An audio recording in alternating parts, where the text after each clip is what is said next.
Très bien. À quoi sert la section Contact dans Zoho CRM? Nous avons expliqué le fonctionnement des leads et voici la section Contact. Ici, si un lead est un client potentiel, un contact est déjà un client direct.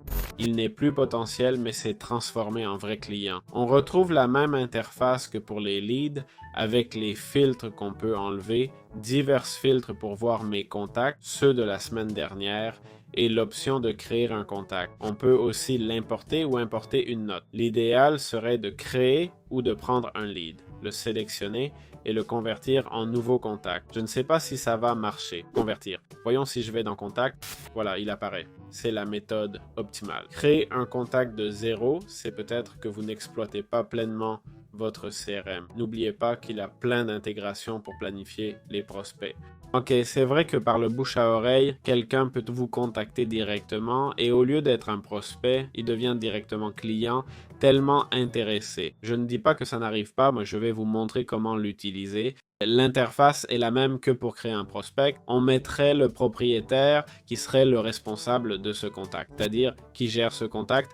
Dans ce cas, ce serait nous. On met ici les différentes infos qu'on nous a données. Et encore une fois, moins on demande d'infos, mieux c'est. Mais il faut évidemment demander les infos essentielles. On peut même ajouter une description. Donc, si on entre dans le contact, on voit le même contenu. C'est un test éducatif, rien de plus. On retrouve évidemment toute la base qu'on avait dans le lead.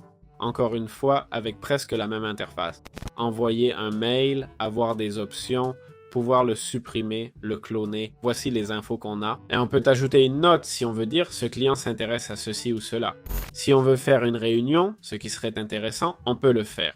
Si on revient en arrière à la partie contact, on sélectionne et on clique sur action. On peut faire diverses choses, comme je vous ai montré. Par exemple, avec cette personne, il faudrait organiser une réunion. On choisit une réunion, on fixe la date, etc. Lui envoyer un mail ou autre. Chacun fait comme il veut. Voilà comment fonctionne la partie contact.